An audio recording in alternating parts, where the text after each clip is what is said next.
ان الذين جاءوا بالافك عصبة منكم لا تحسبوه شرا لكم بل هو خير لكم لكل امرئ منهم ما اكتسب من الاثم والذي تولى كبره منهم له عذاب عظيم۔ جو لوگ یہ بہتان گھڑ لائے ہیں وہ تمہارے ہی اندر کا ایک ٹولہ ہیں۔ اس واقعے کو اپنے حق میں شر نہ سمجھو بلکہ یہ بھی تمہارے لیے خیر ہی ہے۔ جس نے اس میں جتنا حصہ لیا اس نے اتنا ہی گناہ سمیٹا، اور جس شخص نے اس کی ذمہ داری کا بڑا حصہ اپنے سر لیا اس کے لیے تو عذاب عظیم ہے۔ یہ بہتان گھڑ لائے ہیں، اشارہ ہے اس الزام کی طرف جو حضرت عائشہ پر لگایا گیا تھا۔ اس کو افک کے لفظ سے تعبیر کرنا خود اللہ تعالیٰ کی طرف سے اس الزام کی مکمل تردید ہے۔ افک کے معنی ہے بات کو الٹ دینا، حقیقت کے خلاف کچھ سے کچھ بنا دینا۔ اسی مفہوم کے اعتبار سے یہ لفظ قطعی جھوٹ اور افتراء کے معنی میں بولا جاتا ہے، اور اگر کسی الزام کے لیے بولا جائے تو اس کے معنی سراسر بہتان کے ہیں۔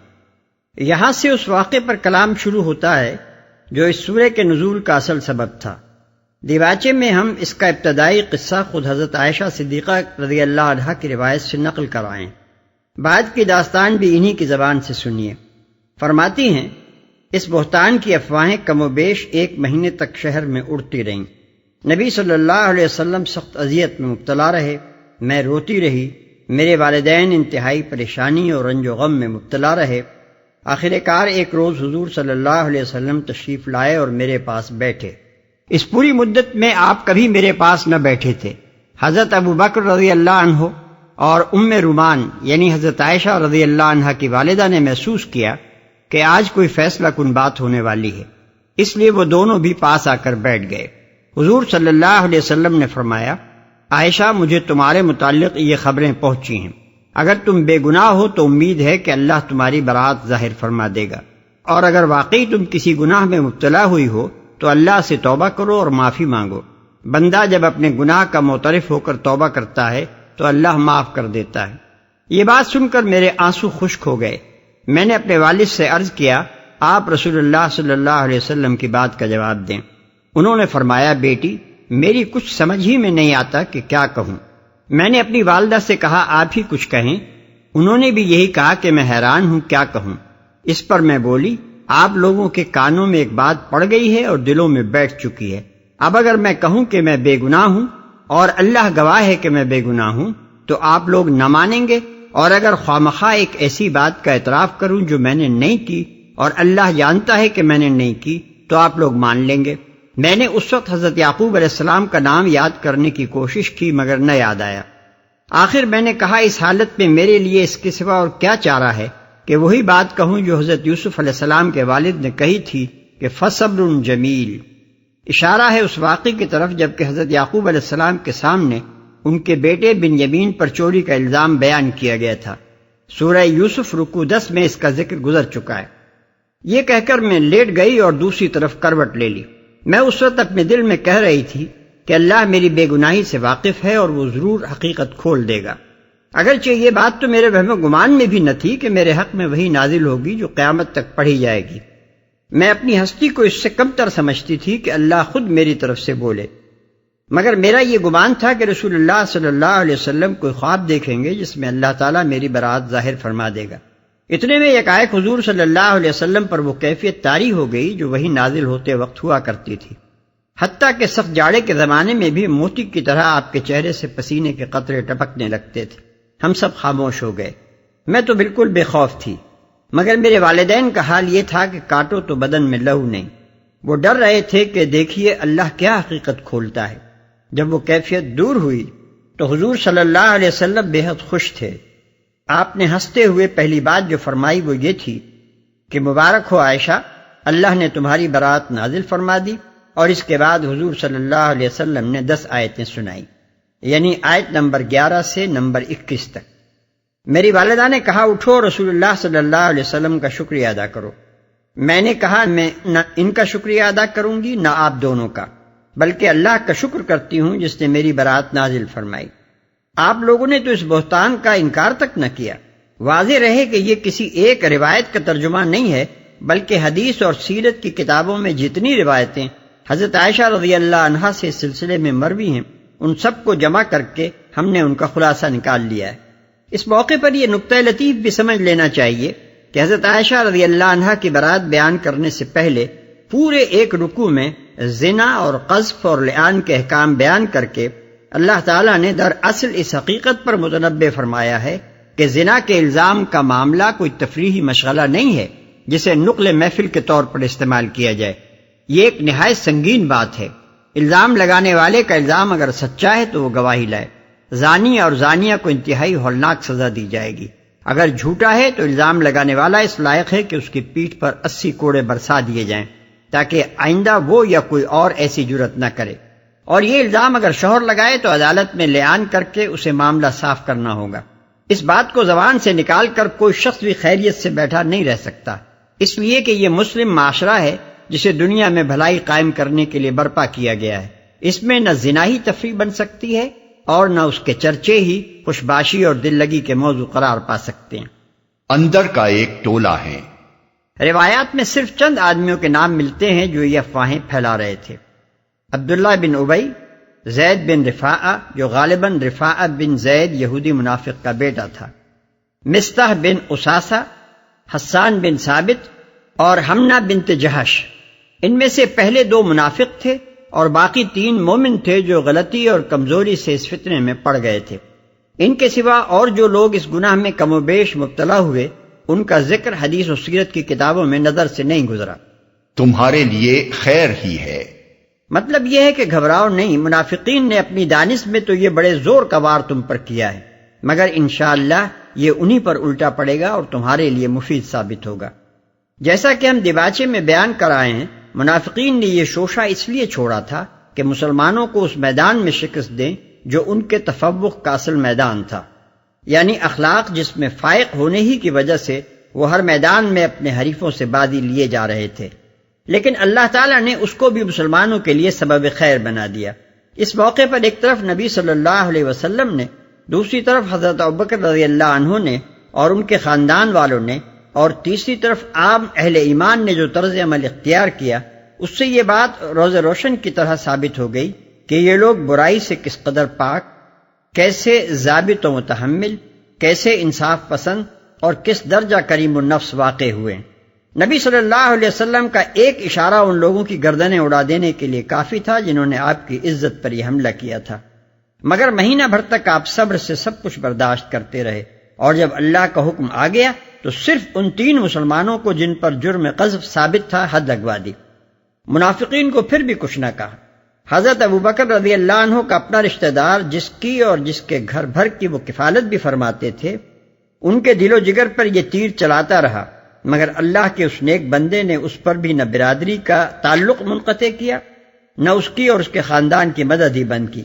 ازواج مطہرات میں سے کسی نے بھی سوکن کی بدنامی میں ذرہ برابر حصہ نہ لیا، بلکہ کسی نے اس پر ادنا درجے میں بھی اپنی رضا اور پسند کا یا کم از کم قبولیت کا اظہار تک نہ کیا، حتیٰ کہ حضرت زینب کی سگی بہن حمنہ بنت جہش محض ان کی خاطر ان کی سوکن کو بدنام کر رہی تھیں، مگر خود انہوں نے سوکن کے حق میں کلمہ خیر ہی کہا۔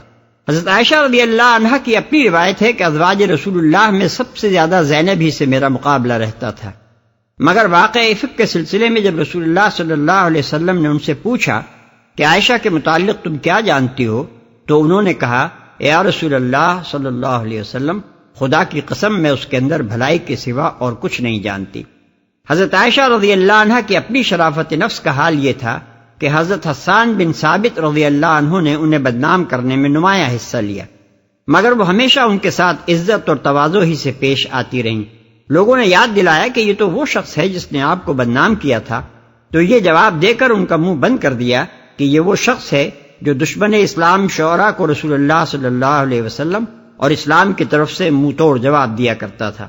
یہ تھا ان لوگوں کا حال جن کا اس معاملے سے براہ راست تعلق تھا، اور عام مسلمانوں کی پاکیزہ نفسی کا اندازہ اس سے کیا جا سکتا ہے کہ حضرت ابو ایوب انصاری رضی اللہ عنہ سے ان کی بیوی نے جب ان افواہوں کا ذکر کیا تو وہ کہنے لگے ایوب کی ماں، اگر تم عائشہ کی جگہ اس موقع پر ہوتی تو کیا ایسا فعل کرتی؟ وہ بولی خدا کی قسم میں یہ حرکت ہرگز نہ کرتی۔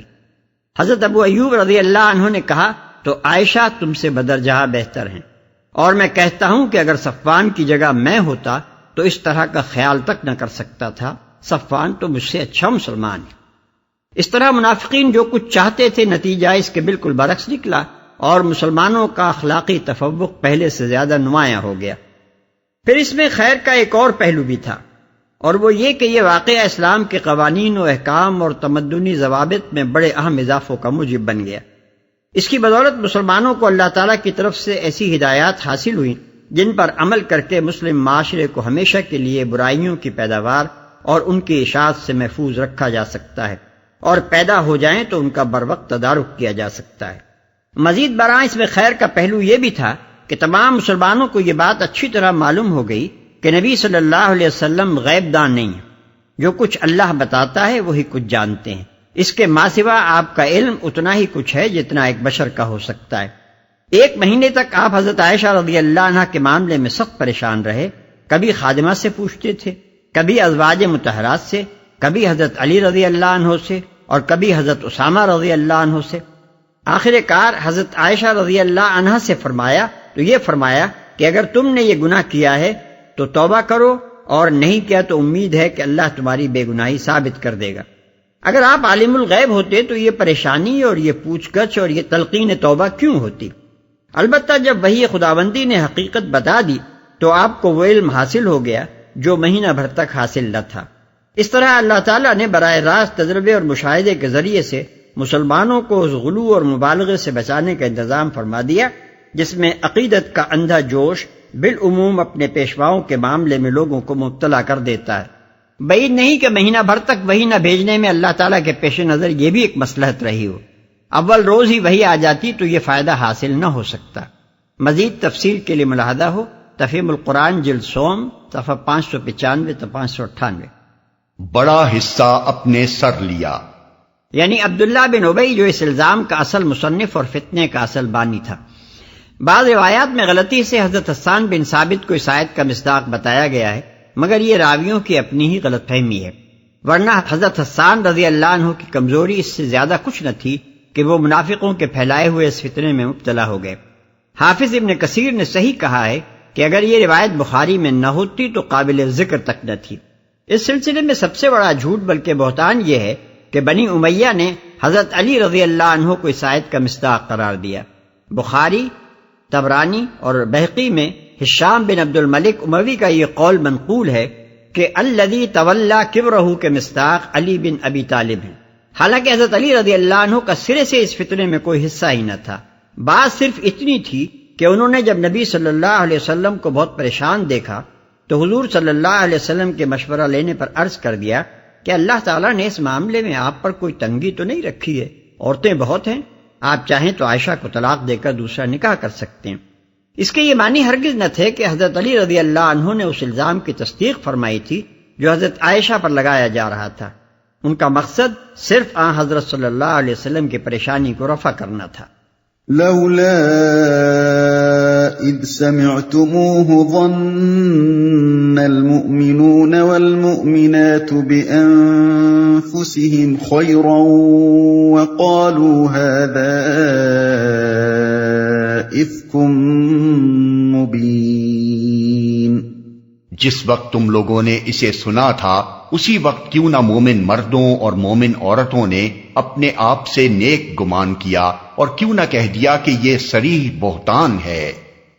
اپنے آپ سے نیک گمان کیا۔ دوسرا ترجمہ یہ بھی ہو سکتا ہے کہ اپنے لوگوں یا اپنی ملت اور اپنے معاشرے کے لوگوں سے نیک گمان کیوں نہ کیا۔ آیت کے الفاظ دونوں مفہوموں پر حاوی ہیں، اور اس ذو معنی فقرے کے استعمال میں ایک لطیف نکتہ ہے جسے خوب سمجھ لینا چاہیے۔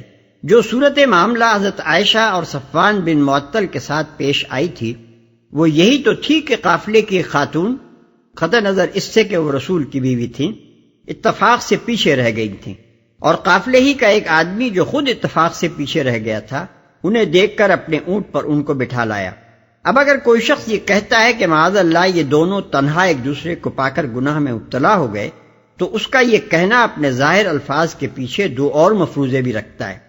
ایک یہ کہ قائل خواہ وہ مرد ہو یا عورت اگر خود اس جگہ ہوتا تو کبھی گناہ کیے بغیر نہ رہتا، کیونکہ وہ اگر گناہ سے رکا ہوا ہے تو صرف اس لیے کہ اسے صنف مقابل کا کوئی فرد اس طرح تنہائی میں ہاتھ نہ آ گیا، ورنہ ایسے نادر موقع کو وہ چھوڑنے والا نہ تھا۔ دوسرے یہ کہ جس معاشرے سے وہ تعلق رکھتا ہے اس کی اخلاقی حالت کے متعلق اس کا گمان یہ ہے کہ یہاں کوئی عورت بھی ایسی نہیں ہے اور نہ کوئی مرد ایسا ہے جسے اس طرح کا کوئی موقع پیش آ جائے اور وہ گناہ سے باز رہ جائے۔ یہ تو اس صورت میں ہے جبکہ معاملہ محض ایک مرد اور ایک عورت کا ہو، اور بالفرض اگر وہ مرد اور عورت دونوں ایک ہی جگہ کے رہنے والے ہوں اور عورت جو اتفاقاً قافلے سے بچھڑ گئی تھی اس مرد کے کسی دوست یا رشتہ دار یا ہمسائے یا واقفکار کی بیوی، بہن یا بیٹی ہو تو معاملہ اور بھی زیادہ سخت ہو جاتا ہے۔ اس کے معنی پھر یہ ہو جاتے ہیں کہ کہنے والا خود اپنی ذات کے متعلق بھی اور اپنے معاشرے کے متعلق بھی ایسا سخت گھناؤنا تصور رکھتا ہے جس سے شرافت سے دور کا واسطہ بھی نہیں۔ کون بھلا آدمی یہ سوچ سکتا ہے کہ اس کے کسی دوست یا ہمسائے یا واقفکار کے گھر کی کوئی عورت اگر اتفاق سے کہیں بھولی بھٹکی اسے راستے میں مل جائے تو وہ پہلا کام بس اس کی عزت پر ہاتھ ڈالنے ہی کا کرے گا، پھر کہیں اسے گھر پہنچانے کی تدبیر سوچے گا۔ لیکن یہاں تو معاملہ اس سے 1000 گنا زیادہ سخت تھا۔ خاتون کوئی اور نہ تھی، رسول اللہ صلی اللہ علیہ وسلم کی بیوی تھیں، جنہیں ہر مسلمان اپنی ماں سے بڑھ کر احترام کے لائق سمجھتا تھا، جنہیں اللہ نے خود ہر مسلمان پر ماں کی طرح حرام قرار دیا تھا۔ مرد نہ صرف یہ کہ اس قافلے کا ایک آدمی، اسی فوج کا ایک سپاہی اور اسی شہر کا ایک باشندہ تھا، بلکہ وہ مسلمان تھا، ان خاتون کے شوہر کو اللہ کا رسول اور اپنا ہادی و پیشوا مانتا تھا اور ان کے فرمان پر جان قربان کرنے کے لیے جنگ بدر جیسے خطرناک معرکے میں شریک ہو چکا تھا۔ اس صورتحال میں تو اس قول کا ذہنی پس منظر گھناؤنے پن کی اس انتہا کو پہنچ جاتا ہے جس سے بڑھ کر کسی گندے تخیل کا تصور نہیں کیا جا سکتا۔ اسی لیے اللہ تعالیٰ فرما رہا ہے کہ مسلم معاشرے کے جن افراد نے یہ بات زبان سے نکالی یا اسے کم از کم شک کے قابل خیال کیا، انہوں نے خود اپنے نفس کا بھی بہت برا تصور قائم کیا اور اپنے معاشرے کے لوگوں کو بھی بڑے ذلیل اخلاق و کردار کا مالک سمجھا۔ یہ صریح بہتان ہے، یعنی یہ بات تو قابل غور تک نہ تھی، اسے تو سنتے ہی ہر مسلمان کو سراسر جھوٹ اور کذب و افطرا کہہ دینا چاہیے تھا۔ ممکن ہے کوئی شخص یہاں یہ سوال کرے کہ جب یہ بات تھی تو خود رسول اللہ صلی اللہ علیہ وسلم اور حضرت ابوبکر صدیق رضی اللہ عنہ نے اسے کیوں نہ اول روز ہی جھٹلا دیا، اور کیوں انہوں نے اسے اتنی اہمیت دی؟ اس کا جواب یہ ہے کہ شوہر اور باپ کی پوزیشن عام آدمیوں سے بالکل مختلف ہوتی ہے۔ اگرچہ ایک شوہر سے بڑھ کر کوئی اپنی بیوی کو نہیں جان سکتا، اور ایک شریف و صالح بیوی کے متعلق کوئی صحیح الدماغ شوہر لوگوں کے بہتانوں پر فی الواقع بدگمان نہیں ہو سکتا، لیکن اگر اس کی بیوی پر الزام لگا دیا جائے تو وہ اس مشکل میں پڑ جاتا ہے کہ اسے بہتان کہہ کر رد کر بھی دے تو کہنے والوں کی زبان نہ رکے گی، بلکہ وہ اس پر ایک اور ردہ یہ چڑھائیں گے کہ بیوی نے میاں صاحب کی عقل پر کیسا پردہ ڈال رکھا ہے، سب کچھ کر رہی ہے اور میاں یہ سمجھتے ہیں کہ میری بیوی بڑی پاک دامن ہے۔ ایسی ہی مشکل ماں باپ کو پیش آتی ہے۔ وہ غریب اپنی بیٹی کی عصمت پر سری جھوٹے الزام کی تردید میں اگر زبان کھولیں بھی تو بیٹی کی پوزیشن صاف نہیں ہوتی۔ کہنے والے یہی کہیں گے کہ ماں باپ ہیں، اپنی بیٹی کی حمایت نہ کریں گے تو اور کیا کریں گے؟ یہی چیز تھی جو رسول اللہ صلی اللہ علیہ وسلم اور حضرت ابوبکر رضی اللہ عنہ اور ام رومان رضی اللہ عنہا کو اندر ہی اندر غم سے گھلائی دے رہی تھی، ورنہ حقیقت میں کوئی شک ان کو لاحق نہ تھا۔ رسول اللہ صلی اللہ علیہ وسلم نے تو خطبے ہی میں صاف فرما دیا تھا کہ میں نے نہ اپنی بیوی میں کوئی برائی دیکھی ہے اور نہ اس شخص میں جس کے متعلق یہ الزام لگایا جا رہا ہے۔ لولا جاءوا عليه بأربعة شهداء فإذ لم يأتوا بالشهداء فأولئك عند الله هم الكاذبون۔ وہ لوگ اپنے الزام کے ثبوت میں 4 گواہ کیوں نہ لائے؟ اب کہ وہ گواہ نہیں لائے ہیں، اللہ کے نزدیک وہی جھوٹے ہیں۔ اللہ کے نزدیک یعنی اللہ کے قانون میں یا اللہ کے قانون کے مطابق؟ ورنہ ظاہر ہے کہ اللہ کے علم میں تو الزام بجائے خود جھوٹا تھا، اس کا جھوٹ ہونا اس بات پر مبنی نہ تھا کہ یہ لوگ گواہ نہیں لائے ہیں۔ اس جگہ کسی شخص کو یہ غلط فہمی نہ ہو کہ یہاں الزام کے غلط ہونے کی دلیل اور بنیاد محض گواہوں کی غیر موجودگی کو ٹھہرایا جا رہا ہے، اور مسلمانوں سے کہا جا رہا ہے کہ تم بھی صرف اس وجہ سے اس کو صریح بہتان قرار دو کہ الزام لگانے والے 4 گواہ نہیں لائیں۔ یہ غلط فہمی اس صورت واقعہ کو نگاہ میں نہ رکھنے سے پیدا ہوتی ہے جو فی الواقع وہاں پیش آئی تھی۔ الزام لگانے والوں نے الزام اس وجہ سے نہیں لگایا تھا کہ انہوں نے یا ان میں سے کسی شخص نے وہ بات دیکھی تھی جو وہ زبان سے نکال رہے تھے، بلکہ صرف اس بنیاد پر اتنا بڑا الزام تصنیف کر ڈالا تھا کہ حضرت عائشہ رضی اللہ عنہا قافلے سے پیچھے رہ گئی تھیں اور صفوان بعد میں ان کو اپنے اونٹ پر سوار کر کے قافلے میں لے آئے۔ کوئی صاحب عقل آدمی بھی اس موقع پر یہ تصور نہیں کر سکتا تھا کہ حضرت عائشہ کا اس طرح پیچھے رہ جانا معاذ اللہ کسی ساز باز کا نتیجہ تھا۔